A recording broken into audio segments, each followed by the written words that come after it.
just, is he here? Collared is a routine that I've been performing for over a decade. It's funny, it's memorable, and it involves the audience. You get all of the gimmicks you need, and they've been redesigned to make the trick easier and better than ever. Collared 2 is easy.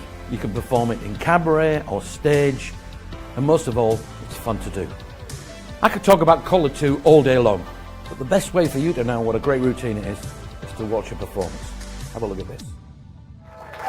Oh, thank you. Thank you very much. So nice to see you all here, so many wonderful, good-looking, handsome married men in the audience. And my name is John Archer. Good evening. I'm going to show you a little trick. I've been doing this for a long time now. I've been performing professionally for over 20 years. When I first started, I thought, I want to get famous. I want to be famous, big and famous. And then I realized that was going to happen. It's not going to happen. And as I realized it wasn't going to happen, I also realized that it didn't matter. Because I don't really do it for fame. I've noticed that now. I do it for this. Indifference. And you do it very, very well. But I've been doing it for 20 years. When I first started doing it for 20 years, it was great fun. I enjoyed it. I'd sort of, it was new to me. I'd get in a car and I'd drive to a new place. I'd see new sights. I'd visit new towns. I'd perform to audiences. I'd do tricks I'd never done before, and it was fantastic. And then after about 10 years, I saw I was doing the same tricks and I'd seen everywhere before. And now I've been doing it for 20 years, and I've got to be honest, it's getting a little bit hard. Thank you. That's very L&L. And no,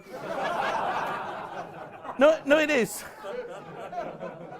You can cut that out. But no, it's got very, very difficult for me. It's not so much the travelling. It's not the gigs. I still enjoy all of that. To be honest, it's the loneliness. You've done it once. Don't do it again. And no, it's the loneliness. It's just travelling on my own. I mean, it sounds like a great job, but the truth is that, we're only on stage for a little bit, and the rest of the time, we're in a car, and I'm driving sometimes for 4-5 hours to get to a gig, 4 or 5 hours home, and I thought, I've got to do something about this. I've got to talk about it. So I went, a couple of days ago, I went into my wife's bedroom, which is coincidentally right next to mine, and it's handy, and I went in and I said, look, we need to talk. She said, it's not Thursday. I said, I know, but we need to have a little chat. We need to discuss something. I've got a problem. She said, what's your problem? I said, I've got a problem with work. She said, what? I said, I'm starting to get a little bit lonely. She said, what do you mean lonely? She said, well, I'm in my car all on my own. She said, well, why don't you get yourself a little travelling companion? I thought, that's a good idea. I've got a girl in mind. She said, no. That's not what I mean. She said, get somebody to keep you company when you're travelling, like a little pet. I said, what do you mean? She said, get yourself a goldfish. Get yourself a little goldfish, put it in a bowl on the dashboard, and you can chat to it. I said, well, that's a good idea, but every time I go around a corner, there'll be water everywhere. She said, you're right, that's not one of my best ideas. Now, I didn't like to tell her that it actually was one of her best ideas. So, I said, that won't work. She said, you're right, get yourself a little dog, a little chihuahua, a little puppy, keep it in the glove compartment. And I said, that won't work, it'll die. I'll have to leave it, the heat, I have to leave windows open, it's insecure.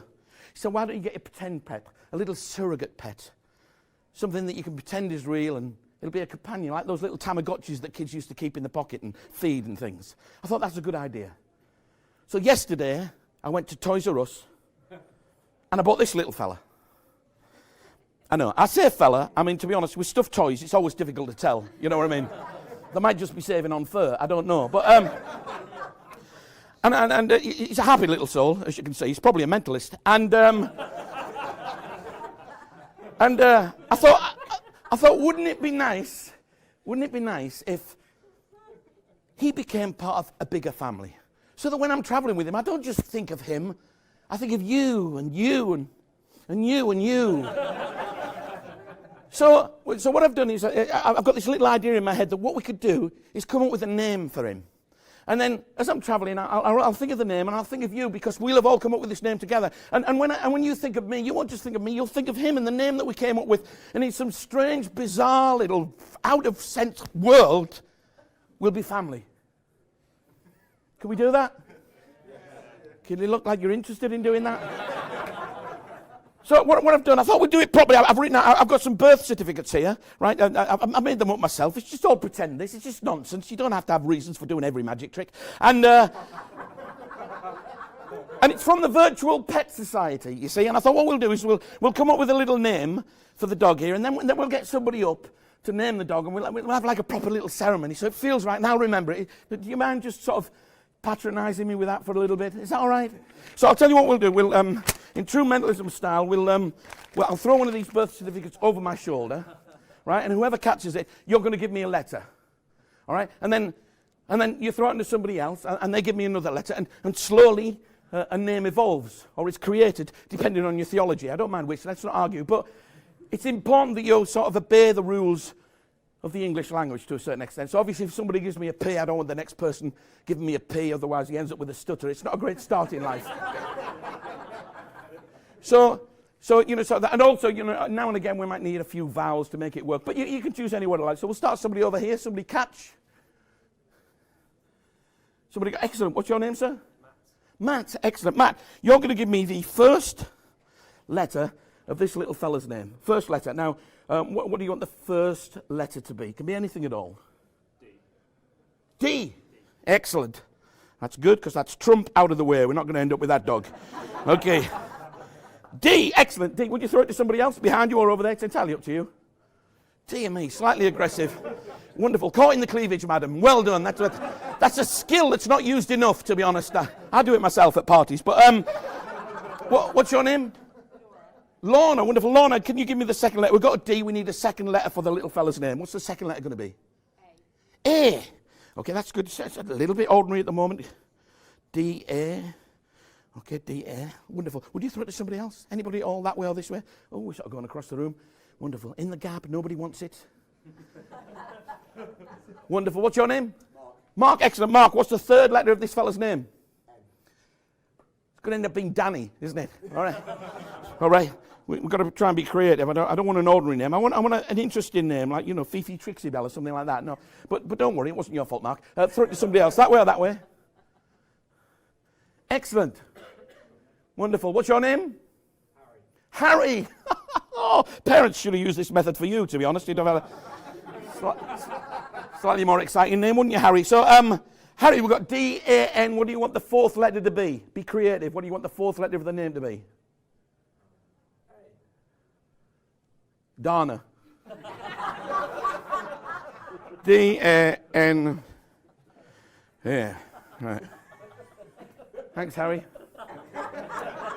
Very helpful. You wanted to throw somebody else that looks slightly more sensible than you, if you can find somebody? Excellent. Wonderful. That would have been a great catch there, wouldn't it, if you just held on to it. Oh, you're doing that little thing now. You don't know who it is. What's your name? Balash. Balash. Oh, your parents did use this system. That's good.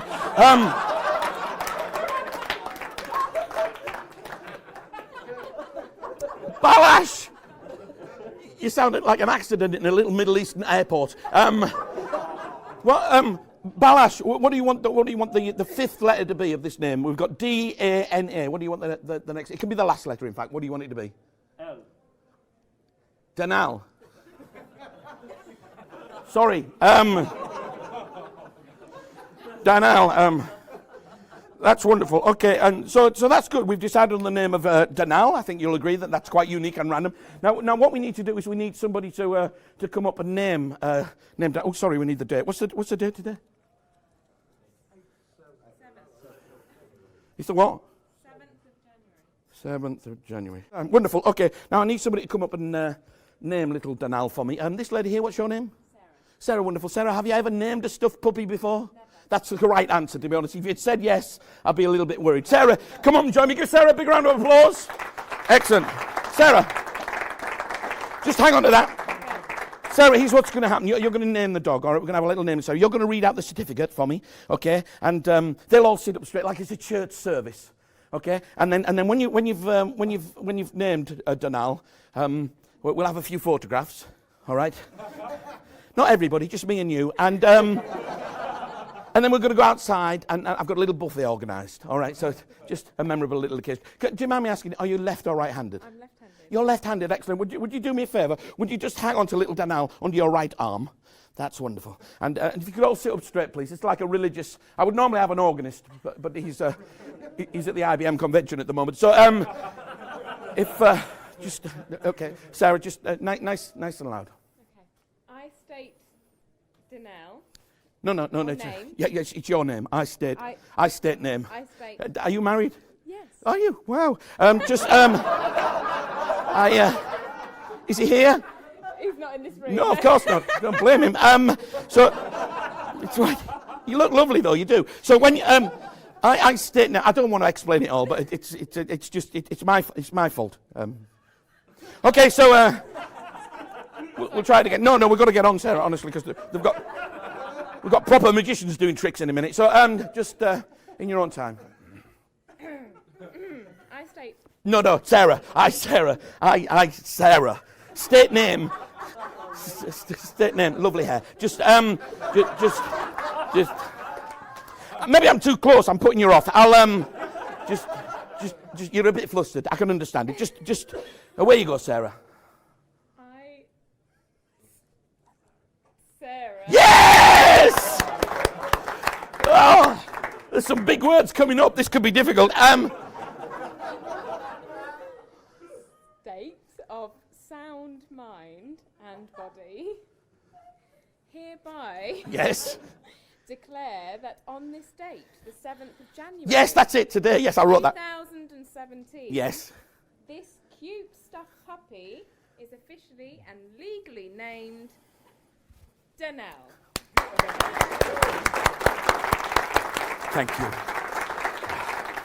Listen, Sarah, I'm going to let you keep that. You can be like the custodian of the birth certificate. If I never need a passport for him or anything, I'll come and get you. Now, I'm glad this has happened, Sarah, because when I bought him yesterday, I thought, they asked me to film this, but I know they'll have other more important magicians. They might not get a chance to do this with me, And I thought what I should do is just have a backup plan. And I wanted to treat him like a real dog. So I went next door to Toys R Us. There's a little shop called Pets R Us. And I bought him I want to treat him like a real dog. So I got him a little bowl for his food, a little bowl for his water, a lead and a collar, because I want to take him for walks, obviously. It'd be a drag, but I'll do it. So, it'd be a drag. And I bought all that stuff. And when you bought a lead and collar, you'll never believe this, Sarah. When you bought a lead and collar, try and look excited. When you bought a lead and collar, you got a free name tag with free engraving. And I thought, what happens if we don't get a chance to do this tonight and he won't have a name? So I just got a random name inscribed upon that collar. Most people are ahead of me now, but you're not, are you? Sarah, would you read in a nice loud voice, what's the name that's inscribed on there? Danelle! Thank you very much. Give Sarah a big round of applause, ladies and gentlemen. Thank you, Sarah. You can have that. Thank you.